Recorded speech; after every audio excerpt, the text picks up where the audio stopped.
आज हम बात करेंगे अलीगढ़ मुस्लिम यूनिवर्सिटी को लेकर के सुप्रीम कोर्ट का जो अहम फैसला आया, जिसमें 7 जजों की बेंच में 4-3 की बहुमत से जो अलीगढ़ मुस्लिम यूनिवर्सिटी की माइनॉरिटी स्टेटस को लेकर जो एक विवाद था, उसको कहीं न कहीं कंटिन्यू रखा है। जो सुप्रीम कोर्ट का पहले जो फैसला था 1967 का, उसको कहीं का पलटते हुए, और इसी के साथ साथ अब आगे जो फैसला है उसके बाद में 3 रेगुलर जो जजेस की जो बेंच है, उसको ये सारा फैसला ट्रांसफर कर दिया गया है जांच को लेकर के। आखिर से क्या मायने है, इन्हीं तामुद्दे पर बात करने के लिए हमारे साथ खास मेहमान है सुप्रीम कोर्ट के अधिवक्ता संजय के चड्ढा। संजय के चड्ढा जी, आपको बहुत बहुत स्वागत है आज हमारे प्रोग्राम में। बहुत बहुत शुक्रिया जयदेव भाई जी, संजय के चड्ढा जी, आपसे मेरा पहला सवाल है कि अलीगढ़ मुस्लिम यूनिवर्सिटी को लेकर के आज सुप्रीम कोर्ट का जो फैसला आया माइनॉरिटी स्टेटस को लेकर के, आखिर इसके पीछे क्या मायने हैं और ये कितना जरूरी था और क्यों? देखिए, एक पूरी अगर मैं बात को शुरू से बताऊं आपको, जैसे आपने अपने प्रारंभिक उद्घोषण में बताया कि 67 ईयर ओल्ड एक जजमेंट को ओवर रूल किया है। देखिए, क्या हिस्टोरिकल पर्सपेक्टिव देखना बहुत ही अहम होगा यहाँ। मैं आपको बताना चाहता हूं कि शुरुआत में 1967 में अजीज पाशा का जो जजमेंट था, उसमें ये कहा गया था कि क्योंकि ये जो इंस्टीट्यूट है, देखिए इंस्टीट्यूट 1920 में बना था। इंस्टीट्यूट जो है, जजमेंट में कहा गया ये माइनॉरिटी इंस्टीट्यूट इसलिए नहीं है क्योंकि ये सेंट्रल गवर्नमेंट के द्वारा बनाए गए एक लॉ के तहत, स्टैट्यूट के तहत बना हुआ इंस्टीट्यूट है। ये था वो जजमेंट जिसको आपने बताया कि ओवर रूल किया गया। अब उसके बाद क्या होता है, 1981 में एक अमेंडमेंट पास किया जाता है और उस अमेंडमेंट के जरिए इस इंस्टीट्यूट को, एएमयू को माइनॉरिटी का स्टेटस पुनः दिया जाता है। 2006 में, ये सब जानना बहुत आवश्यक है, तब हम इस निर्णय को ज्यादा अप्रिशिएट भी कर पाएंगे। 2006 में इलाहाबाद हाई कोर्ट के समक्ष एक पिटीशन दायर की गई। उसमें माइनॉरिटी इंस्टीट्यूशन होने के लिए ये कहा गया कि ये माइनॉरिटी इंस्टीट्यूशन नहीं है पाशा के जजमेंट के अनुसार, तो इसके पास ये अख्तियारात नहीं है, ये अधिकार नहीं है कि ये 50% सीटें जो है मुस्लिम्स के लिए जो है रिजर्व कर सके। ये जजमेंट आया। अब जो आज सुप्रीम कोर्ट के समक्ष जो बात हम लोग कह रहे हैं, ये इसी जजमेंट के तहत दिए गए जजमेंट का रेफरेंस है, जिसको 5 नहीं 7 जजेस की बेंच के समक्ष रखा गया। 5 के समक्ष इसलिए नहीं रखा गया क्योंकि अजीज पाशा का जजमेंट ऑलरेडी एग्जिस्ट करता था, जिसको इलाहाबाद हाई कोर्ट ने अपने संज्ञान में लिया था और उसको चैलेंज किया गया था। अब हम अगर बड़े परिप्रेक्ष्य में देखें, आज का जो सबसे अहम चीज है जजमेंट, वो ये है कि माइनॉरिटी स्टेटस कैसे और कब हम निकालेंगे, क्या उसके लिए कोई टेस्ट है, क्या चीज है। तो कोर्ट ने बड़े काफी लंबे जजमेंट में, पहली बात तो आप सबको मालूम होना चाहिए कि ये जो जजमेंट है 4-3 से किया गया। 4 जजेस जो हैं इसके समक्ष में थे, फेवर में थे, और 3 जजेस जो थे वो उनमें कॉन्फ्लिक्ट ऑफ ओपिनियन था, उनका अलग निर्णय आया। अब जो मूल बात है, मूल भावना है, वो मैं आपके समक्ष रखना चाहता हूँ। मूल भावना ये है कि जो यूनिवर्सिटी है, माइनॉरिटी स्टेटस को हम कैसे डिफाइन करें, कैसे निकालें, क्या करना पड़ेगा उसके लिए। इसके लिए सुप्रीम कोर्ट ने, चीफ जस्टिस साहब ने अपने उसमें कहा कि भाई यूनिवर्सिटी किसने बनाई है, उसका पर्पस क्या है, ब्रेन बिहाइंड क्या है, क्या जो एस्टेब्लिशमेंट ऑफ इंस्टीट्यूशन जो है वो माइनॉरिटीज के लिए किया गया है, माइनॉरिटी के का उसके एस्टेब्लिशमेंट में प्रीडोमिनेंट रोल है, ये चीज देखनी होगी। क्या उसमें जो प्रीडोमिनेंट रोल को भी बहुत अच्छे से डिफाइन किया गया, ये बताया गया कि कैसे अपॉइंटमेंट ऑफ टीचर्स का अपॉइंटमेंट कैसे होगा, और वो तमाम चीजें, एडमिनिस्ट्रेटिव कंट्रोल कैसे होगा, क्या वो एडमिनिस्ट्रेटिव कंट्रोल, टीचर्स के ऊपर कंट्रोल, प्रीडोमिनेंट रोल जो मैं बार बार कह रहा हूं, वो माइनॉरिटीज का है। ये एक पक्ष होगा देखने का। अगर होलिस्टिक रिपोर्ट इन सब चीजों की ये है कि माइनॉरिटी कंट्रोल है, तो वो माइनॉरिटी इंस्टीट्यूशन होगा। अब पर्पस ऑफ इंस्टीट्यूशन क्या है, ये भी देखना होगा। अपलिफ्टमेंट ऑफ माइनॉरिटीज है, अगर बेटरमेंट ऑफ माइनॉरिटी कम्युनिटी के लिए किया गया है।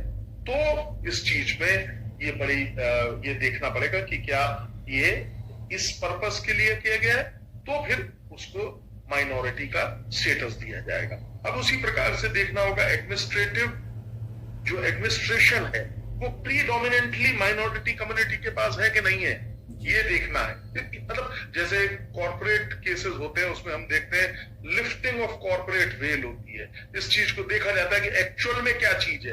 तो एक्चुअल में हमको ये देखना होगा, ये जो मैं 4-5 पॉइंट अभी आपको बताया। इसके अलावा क्योंकि अल्टीमेटली इसका ऑब्जेक्टिव क्या है, जो प्रोटेक्शन आर्टिकल 30 में दिया गया है।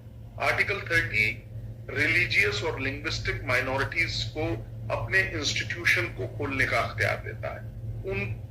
उसमें पहला तो ये बड़ा डोमिनेंट चीज है कि उनको ये अधिकार दिया जाता है, और ये अधिकार कोई ऐसा वैसा अधिकार नहीं है, ये अधिकार फंडामेंटल राइट है।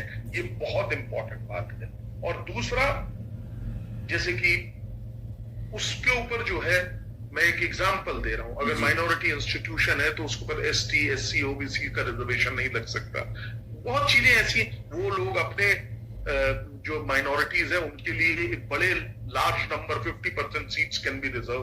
सो सेंट स्टीफेंस कॉलेज का जजमेंट है, उसमें 50% सीट, क्योंकि वो माइनॉरिटी स्टेटस है, उनको अपने कम्युनिटी के लिए रखने के लिए अख्तियार दिया है, सुप्रीम कोर्ट नहीं दिया। तो उस बेनिफिट और किसी भी तरीके से ऐसे एस्टेब्लिश्ड इंस्टीट्यूशन के साथ कोई भी दोहरा रवैया नहीं अपनाया जा सकता। ये एक बहुत बड़ी आज की देन है। और अब इस जजमेंट के बाद चाहे ये इंस्टीट्यूट AMU या कोई भी अन्य इंस्टीट्यूट किसी स्टैट्यूट के तहत, कानून के तहत बना हुआ है, तो भी वो माइनॉरिटी इंस्टीट्यूट अब जाना जाएगा। अब उसको सुप्रीम कोर्ट ने कह दिया, तो इसमें कोई दो राय नहीं। और 7 जजेस की बेंच ने कहा है, अगर इस निर्णय को ओवर रूल करना है तो आपको 9 जजेस बेंच का, मेरा ख्याल है, की आवश्यकता हो। जी संजय के चड्डा जी, जिस तरीके से AMU के मसले को लेकर के अजीत बादशाह का जो मामला था 1967 में सुप्रीम कोर्ट ने जो फैसला दिया था, उस समय लगभग 57 ईयर्स ओल्ड, आखिर उस फैसले में ऐसा क्या था, और जब आज के परिप्रेक्ष्य में अगर हम देखते हैं तो इसको पलटने की नौबत क्यों आई? बहुत खूब। देखिए, सबसे बड़ी बात, जैसा मैं बता चुका हूं लेकिन रिपीटेशन होगा इसका। देखिए क्या हुआ, जो पाशा जजमेंट था, जो 67 का जजमेंट था, उसमें बहुत क्लियरिटी के साथ जो 5 जजेस की बेंच थी, उन्होंने ये कहा था कि देखिए ये एक माइनॉरिटी इंस्टीट्यूट नहीं है। AMU के समक्ष में कहा था कि AMU माइनॉरिटी इंस्टीट्यूट नहीं है। कारण उसका ये है कि एक इंस्टीट्यूट जो स्टैट्यूट के द्वारा, सेंट्रल गवर्नमेंट के द्वारा, स्टैट्यूट के द्वारा बनाया गया है, वो माइनॉरिटी इंस्टीट्यूट नहीं हो सकता। उसके सारे खर्चे, सब कुछ जो है केंद्र सरकार दे रही है, वो माइनॉरिटी नहीं हो सकता। तो इस चीज, ये उस जजमेंट की तर्ज थी। उसके बिहाफ पे 81 का अमेंडमेंट किया गया। 2006 में जजमेंट हाई कोर्ट का आया, जिसने उसको फॉलो किया। तो अब आज के परिप्रेक्ष्य में एक नई व्यवस्था दी गई है सुप्रीम कोर्ट के जजमेंट के द्वारा। सुप्रीम कोर्ट ने बहुत स्पष्ट शब्दों में कहा कि माइनॉरिटी इंस्टीट्यूट है कि नहीं, इसको देखने का एक टेस्ट है। और उसके कई, मैंने जैसे बताया कि आपको देखना होगा एडमिनिस्ट्रेटिव कंट्रोल किसका है, कौन एक्चुअल में, ब्रेन बिहाइंड क्या है, क्या ऑब्जेक्टिव है, क्या माइनॉरिटीज को अपलिफ्टमेंट करने के लिए इंस्टीट्यूट बनाया गया है। ये तमाम चीजों को समावेशित किया जाएगा और तब दिखाया जाएगा कि अगर ये चीजें माइनॉरिटी के अपलिफ्टमेंट, माइनॉरिटी कम्युनिटी को ध्यान में रखकर की गई हैं, तो वो माइनॉरिटी इंस्टीट्यूट होगा। और उसको जो आर्टिकल 30 में प्रोटेक्शन और जिसे कहते हैं कि जो राइट, फंडामेंटल राइट मिला हुआ है, वो उसको मिलेगा। ये है। तो ये दोनों जो जजमेंट्स हैं उनमें विभिन्नता है। जी संजय चड्डा जी, AMU माइनॉरिटी स्टेटस की अगर हम बात करते हैं तो उसमें एक तर्क हमेशा से ये दिया जाता है कि इसका जो खर्चा है वो सारा भारत सरकार के कोष से किया जाता है। तो ऐसे में माइनॉरिटी स्टेटस की जरूरत क्या है और इससे क्या होगा? देखिए, खर्चा एक अलग पहलू है और माइनॉरिटी स्टेटस एक अलग पहलू। माइनॉरिटी स्टेटस जो है वो आर्टिकल 30 का प्रोटेक्शन भी हमें दे देता है। आर्टिकल 30 मैंने जैसा बताया रिलीजियस और लिंग्विस्टिक माइनॉरिटीज को अख्तियारात देता है, राइट्स देता है, और सबसे अहम राइट, सबसे बड़ा राइट है फंडामेंटल राइट। तो वो फंडामेंटल राइट बन जाता है इन तमाम चीजों के लिए, कोई भी उसके साथ मतभेद नहीं किया जा सकता, और एक स्पेशल प्रोटेक्शन मिल जाता है एक माइनॉरिटी इंस्टीट्यूट। एज आपने पूछा कि इससे, और दूसरा जो पक्ष है वो है खर्चे का। खर्चा कोई भी करे, चाहे वो केंद्र सरकार करे, चाहे राज्य सरकार करे, या वो इंस्टीट्यूशन करे, या किसी डोनेशन से हो, वो दैट इज नॉट मटीरियल है।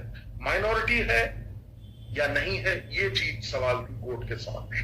जी संजय के चड्डा जी, आपसे मेरा एक आखिरी सवाल है कि एएमयू के माइनॉरिटी स्टेटस को लेकर के अब एक कॉमन मैन की अगर लिहाज से समझे तो क्या आज का जो फैसला सुप्रीम कोर्ट का आया है उसके बाद से एक कॉमन व्यक्ति के लिए एएमयू में एडमिशन लेना और एक मुस्लिम व्यक्ति जो माइनॉरिटी कम्युनिटी से आता है उसका एडमिशन लेना एएमयू में, इन दोनों की प्रक्रिया में क्या कुछ बदलाव होगा, या फिर ये जो बदलाव आएगा सिर्फ और सिर्फ एडमिनिस्ट्रेटिव के लिहाज से आएगा?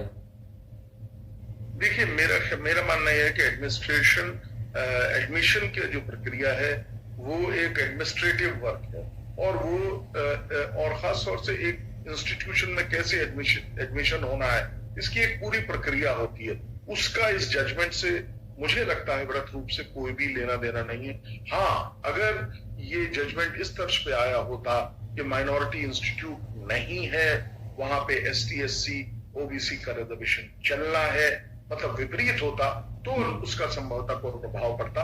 अभी जो है, क्योंकि ये माइनॉरिटी इंस्टीट्यूट है, जैसे कि सेंट स्टीफेंस का जजमेंट है, हमने बताया, मेरा ख्याल है वो पिछले 20-25 साल पुराना जजमेंट है, उसी को लागू करेंगे। 50% सीट्स जो हैं वो माइनॉरिटी के लिए रिजर्व रहेंगी, और ये तमाम चीजें जो मैंने पहले भी अपने बात करते वक्त बताई कि जो एक स्पेशल प्रोटेक्शन, एक स्पेशल फंडामेंटल राइट्स जो माइनॉरिटी इंस्टीट्यूट होने के वजह से उनको मिलता है, वो कंटिन्यू रहेगा।